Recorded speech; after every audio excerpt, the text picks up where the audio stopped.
My name's Jerry Lynn Eagler. I'm a lifetime member of the NVC Foundation, second VP and museum chair. My family was incarcerated at Tule Lake and Pinedale before they were relocated to a farm in Eastern Oregon.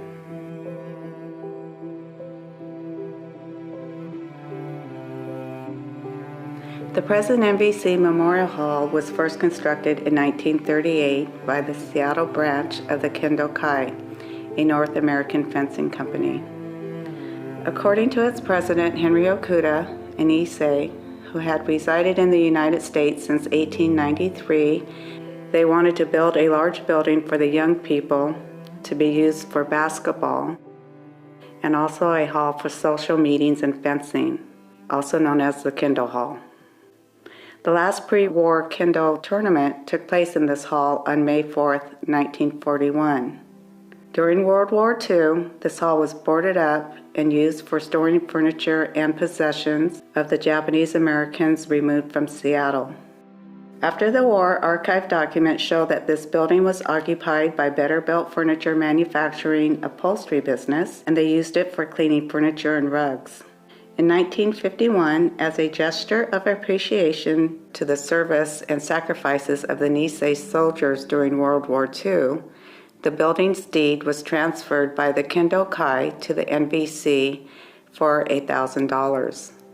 After the deed was transferred to the NVC by the Kindle Hall, the membership remodeled the building under the leadership of Lefty Ishihara as the building chairman.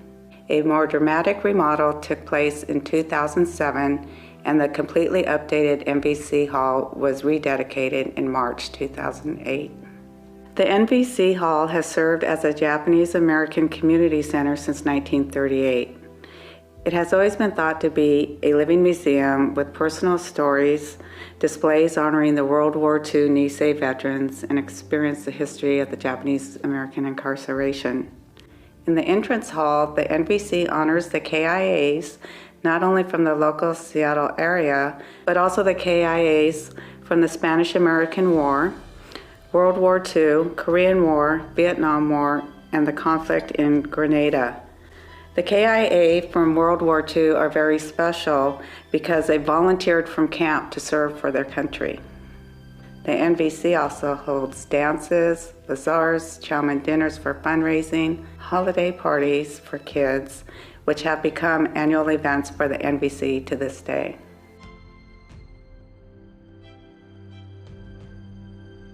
My name is Yuzo Tokita. I'm a retired lieutenant colonel in the United States Air Force. I was a fighter pilot and retired in 1980 after 20 years. I'm a Vietnam veteran, a Wild Weasel combat pilot, and past commander of this Nisei Veterans Committee.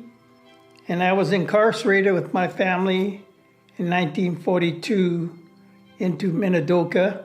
As it happens to be, my dad took ill because of diabetes, so he died in 1948, just a couple years after we got out of camp. And so my mother raised all 8 of us, and we went on with life. I would like to walk you through the NVC Medal of Honor room, which houses the collection of veterans' artifacts donated by our members as well as the families. This Medal of Honor room represents not only our World War II veterans, but veterans from way back, even from the Spanish-American War through today's service members fighting the global war on terrorism. As you enter the room, to your right, you will see MVC displays of members who fought in World War II with the 100th Battalion, the 442nd Regimental Combat Team. Pay special attention to the exploits of my hero, Shiro Kashino, who was wounded multiple times during the rescue of the Texas Lost Battalion. Did you know that Niseis were also in the 17th, 82nd, and 101st Airborne Divisions during World War II? This display shows Toshi Tokunaga and John Fujimori, who both served in the U.S. Army Airborne. In the same case, we show Ben Kuroki, and Kenji Ogata, who served in the Army Air Corps during World War II. The next set of displays highlights two of our Congressional Medal of Honor recipients from Washington State, Kenzo Nakamura and James Okubo. In the back corner is a display for the Gothic line experience, which commemorates what the 442 did, what no other unit could do.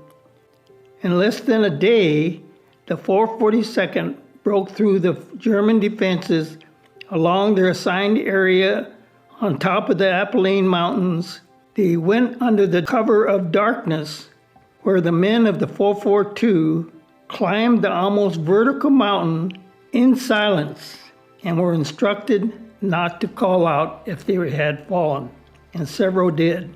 And then they waited in their attack positions until 0500 hours, when the 442nd launched their attack. In a mere 30 minutes achieved their objectives. Georgia and Mount Figueroa were taken, which cracked the Germans' impenetrable Gothic line. As we round the corner, we move into the Vietnam-era displays. It shows what the Ibisugura family, father and son, both served in Vietnam. Also the Shinodas in the lower center of the case. One of the Shinodas actually served in the United States Navy in the Spanish-American War.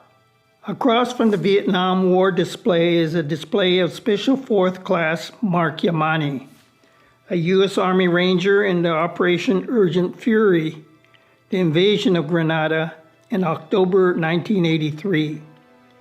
Mark was with the 1st Battalion, 75th Rangers, and jumped into Point Salinas Airport, where he was killed in action during the seizure of the airport. He is presently the last Nisei casualty to this present day. The display next to Mark is of our current NVC commander, Walt Tanimoto, who fought with the 1st Infantry Division during Operation Iraqi Freedom II. Our next display is still being built, but will eventually house women's Niseis and Japanese American women who served in the United States Armed Forces. The next set of displays shows Niseis who served in the Military Intelligence Service. The MIS mission was classified secret, and the soldiers were sworn to secrecy until 1972, when the Freedom of Information Act allowed some of their history to be revealed. However, much still remains unknown today. Because of the secret aspect of their missions, many MIS soldiers did not receive recognition or decorations for their efforts. They became unsung heroes, acknowledged for their contributions in wartime. According to General MacArthur and President Truman, they shortened the Pacific War against Japan by at least 2 years. And many served as well as part of the post-World War II activities in Japan. One of the displays is of superhero Master Sergeant Roy Matsumoto, who served with the Merrill's Marauders on the front lines in the Pacific. Roy later was inducted into the United States Army Ranger Hall of Fame. In summary, each of these displays tell a story that makes them special and makes them come alive. Stop by and visit the NVC Hall when you are in Seattle. Come and talk to the docent and they will explain to you the details of each display that is shown. The Incarceration Collection tells the story of Japanese Americans who were imprisoned in their lives after being removed from their homes, businesses, schools, and communities. What makes the collection unique is gathering of the information firsthand from the Nisei generation. It allows us to put a face to the items and display them in a way that tells their stories. A single item tells a story, whether it's a piece of clothing, a picture, an artifact, or documents and scrapbooks that tell the Nisei's life over a period of time. Sharing the Nisei's story really gives you a strong sense of awareness in the Japanese American community. The NVC Foundation Memorial Wall honors Japanese Americans who have served in the United States Armed Forces or were incarcerated during World War II. The wall is roughly 90 feet long and 12 feet high. The overhead concrete beam was designed to identify the entrance of the memorial and is referential of Japanese torii gates.